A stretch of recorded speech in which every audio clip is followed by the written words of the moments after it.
Hello students, welcome back to my channel. तो students, इस video में हम सीखेंगे क्लास 10 का जो चैप्टर नंबर 1 है केमिकल रिएक्शन एंड इक्वेशन। उसमें आपको एक बैलेंसिंग करने वाला जो टॉपिक है वो भी दे रखा है। तो इस वीडियो में मैं आपको बताऊंगा कि अगर आपके पास कोई भी केमिकल रिएक्शन दे रखी है तो उसको कैसे इजी तरीके से आप बैलेंस कर सकते हो। बैलेंसिंग करने के लिए आपको कुछ रूल्स पता होने चाहिए, और अगर आपको वो रूल्स पता चल गए सारे तो आप किसी भी केमिकल रिएक्शन को बहुत इजी तरीके से बैलेंस कर सकते हो। और ये जो मेथड मैं आपको बताने जा रहा हूं, इस मेथड का जो नाम होता है वो क्या होता है, हिट एंड ट्रायल मेथड। हम क्या करते हैं कि रिएक्टेंट और प्रोडक्ट में एटम्स को देखते हैं किसी भी एलिमेंट के और उसको बैलेंस कर देते हैं। इसलिए इस मेथड को हम सिर्फ क्या बोलते हैं, हिट एंड ट्रायल मेथड। आप बड़ी क्लास में जाओगे 11th और 12th क्लास में, तो वहां को आपको अलग अलग मेथड देंगे। जैसे आप रिडॉक्स रिएक्शन का वहां एक चैप्टर होता है, तो वहां पे 2 मेथड आपको दे रखे होते हैं। तो हालांकि वो अभी काम कर रही है। इस वीडियो में जो 10th तक आपको सिखा रखा है हिट एंड ट्रायल मेथड, उससे आपके जितने भी केमिकल इक्वेशन है वो सारे बैलेंस हो जाएंगे बहुत इजी तरीके से। तो सबसे पहले हम देखते हैं कि क्या रूल्स है किसी भी केमिकल रिएक्शन को बैलेंस करने के लिए। तो मैं 3 रिएक्शन लिखता हूं यहाँ पे। जैसे मान लिया आपके पास एक रिएक्शन है H2 प्लस में O2, और ये आपको क्या दे रहा है, H2O। एक रिएक्शन लिख रहा हूं मैं Mg प्लस में HCl एसिड, और ये आपको दे रहा है MgCl2 प्लस में आपको क्या दे रहा है, हाइड्रोजन गैस रिलीज कर दे रहा है। ठीक है। और तीसरी रिएक्शन हम लिख लेते हैं कैल्शियम प्लस में, आप ये लिख लो HCl लिख लो, और फिर ये दे देगा आपको CaCl2 प्लस में क्या दे देगा, हाइड्रोजन गैस। तो हम इन तीनों रिएक्शन को बारी बारी से क्या करेंगे, बैलेंस करेंगे। तो सबसे पहले आपको किसी भी केमिकल रिएक्शन को बैलेंस करने के लिए जो सबसे पहला रूल है, आपको ये देखना पड़ता है कि रिएक्टेंट और प्रोडक्ट में कितने एटम हैं। तो इस वाली रिएक्शन में आप देखो, ये इधर वाला जो LHS का साइड है इसे हम क्या बोलेंगे, रिएक्टेंट बोलेंगे। और ये जो आपका प्रोडक्ट का साइड है, ठीक है, ये जो आप RHS में लिख रहे हो इसको हम क्या बोलेंगे, प्रोडक्ट बोलेंगे। जो लेफ्ट हैंड साइड में लिखते हैं उसे हम रिएक्टेंट बोलते हैं, और जो आप राइट हैंड साइड में लिखते हो उसे हम क्या बोलते हैं, प्रोडक्ट बोलते हैं। अब आप यहां पे ये देखो कि आपके पास एलिमेंट कौन कौन से हैं।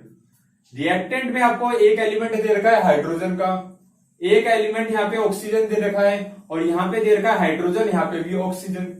तो आप ऐसे यहाँ पे टेबल बनाओगे, यहां लिखोगे आप रिएक्टेंट, और एक साइड क्या लिखोगे, आप प्रोडक्ट लिखोगे।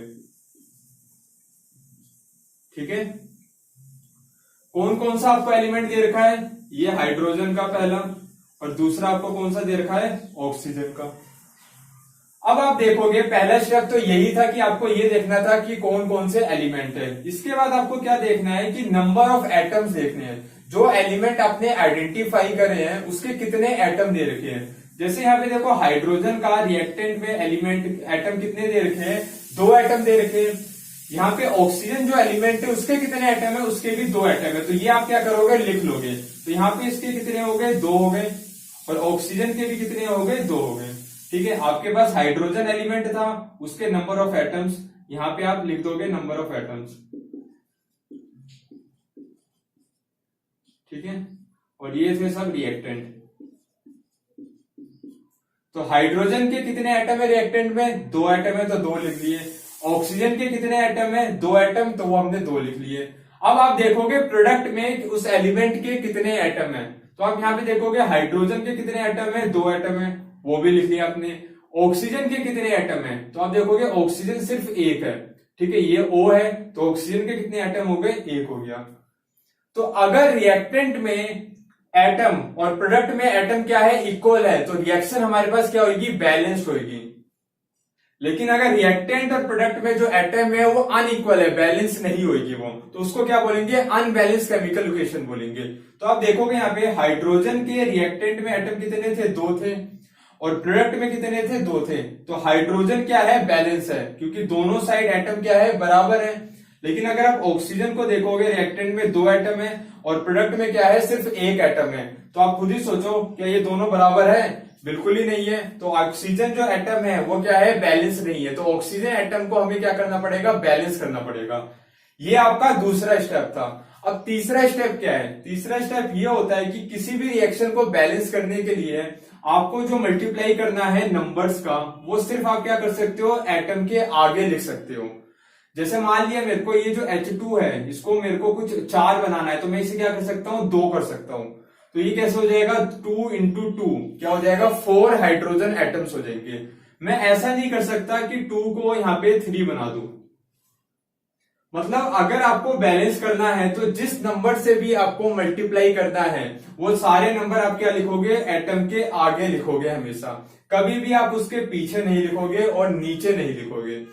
ये तीसरा रूल था। जैसे मैं यहाँ पे O2 लिखा हुआ है, इस O2 को मैं 6 करना चाहता हूं तो मैं यहाँ पे क्या करूंगा, 3 करूंगा। तो आप ध्यान दोगे कि जो 3 है ये 2 से क्या हो जाएगा, मल्टीप्लाई हो जाएगा और ये क्या हो जाएगा, 6 ऑक्सीजन एटम हो जाएगा। आप ऐसा नहीं कर सकते कि यहाँ पे 2 को हटा के यहाँ पे क्या करोगे, 6 कर दोगे। अब जो भी मल्टीप्लाई करोगे सिर्फ क्या कर सकते हो, आगे मल्टीप्लाई कर सकते हो। ठीक है, यहां पे भी आप क्या कर सकते हो कि नीचे कुछ नहीं लिख सकते, सिर्फ आगे ही लिख सकते हो। तो ये थर्ड रूल था। फोर्थ रूल आपको ये याद रखना है कि कभी भी आप जो भी एलिमेंट है वो आगे पीछे कहीं पे भी कोई एलिमेंट दूसरा ऐड नहीं कर सकते हो। जो एलिमेंट आपको दे रखे हैं उन्हीं के साथ आपको बैलेंस करना है। जैसे यहाँ पे देखो हाइड्रोजन 2 था, ठीक है, रिएक्टेंट में, और प्रोडक्ट में हाइड्रोजन क्या था, 1 था। तो आप ऐसा नहीं कर सकते कि यहाँ पे प्लस में 1 हाइड्रोजन लगा दोगे।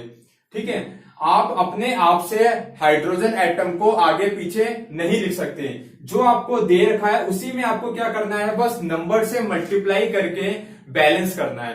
तो यहाँ पे जो सारा खेल होता है सिर्फ नंबर्स का ही होता है। आप नंबर्स को बस आगे पीछे आगे लिखोगे और उसी हिसाब से क्या करोगे, आप बैलेंस करोगे। तो ये फोर्थ रूल था। फिफ्थ रूल आपके पास ये होता है कि जो आप यहाँ पे ये जो आपके पास एलिमेंट दे रखे होते हैं, इन एलिमेंट को आप अगर यहाँ पे 3 करते हो, ठीक है, इन एलिमेंट के आगे आप क्या कर देते हो, 3 कर देते हो, तो ये पूरे से मल्टीप्लाई हो जाता है। तो अगर मैंने यहाँ पे देखो 3 लिख दिया, H2O के आगे क्या करा, 3 लिख दिया, तो इसका मतलब ये है कि ये जो 2 है ये 3 से मल्टीप्लाई हो जाएगा और हाइड्रोजन के एटम कितने हो जाएंगे, 6 हो जाएंगे, और ऑक्सीजन के एटम कितने हो जाएंगे, अब 3 हो जाएंगे। जो भी नंबर आप आगे लिखते हो वो क्या करता है, पूरे को मल्टीप्लाई कर देता है। जैसे अगर मैं यहाँ पे देखो जैसे 3 लिख रहा था तो आपको मैंने बताया था 3 क्या हो जाएगा, 2 से मल्टीप्लाई हो जाएगा और ऑक्सीजन कितनी हो जाएगी, 6 हो जाएगी। और ये हाइड्रोजन के आगे मैंने जैसे मान लिया 4 लिख दिया तो 4 2 से मल्टीप्लाई हो जाएगा और हाइड्रोजन कितनी हो जाएगी, 8 हाइड्रोजन हो जाएगी। तो ये बारी बारी से जो रूल मैंने आपको बताया वो आप लिख लेना, जिससे आपको बहुत इजी हो जाएगा ये बैलेंसिंग करने के लिए। तो सबसे पहला रूल अगर मैं थोड़ा सा बताऊं, रिकैप करूं, तो सबसे पहला रूल आपको मैंने ये बताया कि रिएक्टेंट और प्रोडक्ट को आप आइडेंटिफाई करो। दूसरा रूल मैंने आपको ये बताया कि आप रिएक्टेंट और प्रोडक्ट में नंबर ऑफ एटम्स को लिख लो। तो आपने जैसे यहाँ पे हाइड्रोजन के नंबर ऑफ एटम्स लिखे थे 2 थे, प्रोडक्ट के कितने थे, 2 थे, ऑक्सीजन के 2 थे और यहाँ पे ऑक्सीजन के कितने थे, प्रोडक्ट में 1 थे। ये दूसरा रूल बताया मैंने आपको। तीसरा रूल मैंने आपको ये बताया कि जब भी आप बैलेंस करोगे तो आप क्या करोगे, नंबर्स के साथ करोगे, और वो नंबर आप सिर्फ क्या कर सकते हो, आगे लिख सकते हो। जो भी आपके पास कंपाउंड दे रखा होता है, मॉलिक्यूल दे रखा होता है, सिर्फ आप उसके आगे मल्टीप्लाई कर सकते हो नंबर्स की। फोर्थ रूल मैंने आपको ये बताया कि आप नीचे नंबर को नहीं लिख सकते हो या फिर पीछे भी नंबर को नहीं लिख सकते हो। फिफ्थ रूल मैंने आपको ये बताया कि जब भी आप मल्टीप्लाई करोगे तो क्या करेगा, टोटल से मल्टीप्लाई हो जाएगा। और एक रूल मैंने आपको ये बताया कि आप अलग से एटम को नहीं जोड़ सकते हो। जैसे यहाँ पे हाइड्रोजन कर दिया आपने बैलेंस करने के लिए, ऑक्सीजन कर दिया, जो भी चीज दे रखी है आपको उसी के साथ बैलेंस करना है। तो अगर मैं सारे रूल को सम करूं और आपको बोलूं कि एक रूल जो आपको इंपॉर्टेंट है याद रखने के लिए, तो आप ये याद रखो दिमाग में कि सिर्फ आपको नंबर के साथ खेलना है। आपको क्या करना है, नंबर को आगे मल्टीप्लाई कर देना है और नंबर को मल्टीप्लाई करने से ही रिएक्शन क्या हो जाएगी, बैलेंस कर देगी। और अब हम समझते हैं, अब हम इनको क्या करते हैं, सोल्व करने की ट्राई करते हैं। तो आप देखो यहाँ पे हाइड्रोजन 2 था और यहाँ पे हाइड्रोजन 2 है, तो हाइड्रोजन तो बैलेंस था। ऑक्सीजन 2 है और यहाँ पे हाइड्रोजन क्या है, 1 है, तो ऑक्सीजन के एटम क्या है, अनबैलेंस है, तो इसको क्या करेंगे, हम बैलेंस करेंगे। तो आप क्या कर सकते हो, ये 2 है, इसके आगे आप क्या कर दो, 2 लिख दो। ठीक है, हाइड्रोजन के आगे आपने क्या करा, 2 लिख दिया। मैंने आपको बोला था ना आप सिर्फ आगे लिख सकते हो जो भी लिखना है आपको। तो अगर आपने यहाँ पे 2 लिखा तो ये पूरा क्या हो जाएगा, 2 हो जाएगा, मतलब मल्टीप्लाई हो जाएगा। तो यहाँ पे देखो हाइड्रोजन 2 पहले से था और 2 को 2 से मल्टीप्लाई करोगे तो हाइड्रोजन कितनी हो गई, 4 हो गई, और ऑक्सीजन 2 से मल्टीप्लाई हो जाएगी तो ऑक्सीजन कितनी हो गई, 2 हो गई। तो ऑक्सीजन तो हमने क्या करी, बैलेंस कर दी, लेकिन यहां से 2 लिखने से एक दिक्कत हो गई। दिक्कत क्या हुई कि 2 दूनी 4, हाइड्रोजन के एटम कितने हो गए, 4 हो गए, और यहाँ पे हाइड्रोजन के एटम क्या हो गए, 2 ही थे। तो आप क्या करोगे, इस वाले हाइड्रोजन को आप बैलेंस कर दोगे। तो आप यहाँ पे क्या करो, 2 कर दो, तो आप देखोगे 2 2 जा क्या हो जाएगा 4, यहाँ पे 4 हाइड्रोजन और यहाँ पे भी क्या हो जाएगी 4 हाइड्रोजन, 2 ऑक्सीजन और 2 ऑक्सीजन। मतलब ये जो पहले वाली रिएक्शन है ये क्या है अब बैलेंस है। अगर आप सेकंड वाली रिएक्शन में देखोगे तो सेकंड वाली रिएक्शन में अगर मैं यहाँ पे Mg लिखूं और यहाँ पे क्या लिखूं मैं, यहाँ पे हाइड्रोजन है एक एलिमेंट और एक एलिमेंट क्या है देखो क्लोरीन है। ठीक है, सबसे पहले आप ये लिखोगे कौन कौन से एलिमेंट है। तो मैग्नीशियम का रिएक्टेंट में एक एटम है, प्रोडक्ट में कितना है एक एटम है। फिर हाइड्रोजन का रिएक्टेंट में एक एटम है, क्लोरीन का कितना है एक एटम है।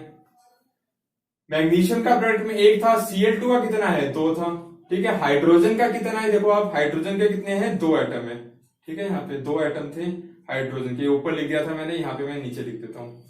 तो अगर आप देखोगे मैग्नीशियम एक रिएक्टेंट में और प्रोडक्ट में भी एक है, तो मतलब मैग्नीशियम क्या है बैलेंस है। लेकिन आप हाइड्रोजन को देखो तो रिएक्टेंट एक है, प्रोडक्ट क्या है 2 है, तो ये अनबैलेंस है। क्लोरीन एक है, Cl यहाँ पे एक है, यहाँ पे तो ये भी अनबैलेंस है। तो बैलेंस करना है बहुत ईजी है। तो मैग्नीशियम तो पहले से बैलेंस था, तो अब क्या करो आप हाइड्रोजन को पहले बैलेंस करो या फिर क्या करो Cl को पहले बैलेंस करो, आपकी मर्जी, आप किसी को भी कर सकते हो। तो आप क्या करो, यहाँ पे हाइड्रोजन एक है और यहाँ पे हाइड्रोजन 2 है, तो आप इसके आगे 2 लिख दो। आपके हाथ में जो है वो क्या है, सिर्फ आप आगे लिख सकते हो, पीछे कुछ नहीं लिख सकते। तो अगर आपने यहाँ पे 2 करा तो इसका मतलब है 2 हाइड्रोजन हो जाएगी और 2 क्या हो जाएगी Cl हो जाएगी। तो यहाँ पे 2 हाइड्रोजन बैलेंस होगी और यहाँ पे Cl2 2 था और 2 से मल्टीप्लाई कर दिया Cl को, तो ये भी क्या हो गया 2 Cl होगी। मतलब ये वाली रिएक्शन भी क्या होगी आपके पास बैलेंस हो गई। थर्ड वाली रिएक्शन देखते हैं। तो थर्ड वाली रिएक्शन में आपके पास कौन कौन से एलिमेंट है देखो आप, कैल्शियम है आपके पास, फिर क्या है हाइड्रोजन है और एक एलिमेंट कौन सा है देखो Cl क्लोरीन है। ठीक है, इन सबको बैलेंस करना है आपको। क्लोरीन आप देखोगे तो कितनी है रिएक्टेंट में 1 है। ठीक है, सॉरी कैल्शियम कितनी है आपके पास 1 है और हाइड्रोजन कितना है ये भी 1 है और Cl कितना है ये भी 1 है। अगर आप प्रोडक्ट में देखोगे तो कैल्शियम कितना है 1 है, क्लोरीन कितना है आपके पास 2 क्लोरीन है और हाइड्रोजन कितना है आपके पास, यहाँ पे देखो 2H2 है, मतलब 2 हाइड्रोजन के एटम है। Cl2 था इसलिए Cl2 के प्रोडक्ट में क्या है 2 एटम है। तो अगर आप देखोगे तो कैल्शियम आपके पास दोनों साइड एक एक है, तो ये बैलेंस है। हाइड्रोजन एक है और ये 2 ही अनबैलेंस है और यहाँ पे भी 1 2 है, ये भी क्या है अनबैलेंस है। तो इसको भी बहुत इजी तरीके से बैलेंस कर सकते हो।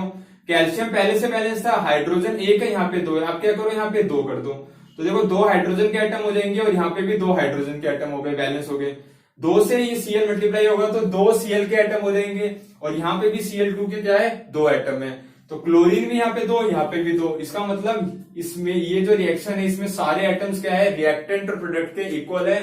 देयरफॉर ये रिएक्शन क्या है आपके पास बैलेंस्ड केमिकल इक्वेशन है।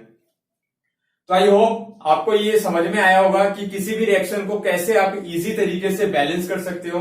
आप क्वेश्चन को ट्राई करना सोल्व करने का, अगर आप ट्राई करोगे सोल्व करने का तभी जाके आपको और ज्यादा अच्छे से समझ में आएगा।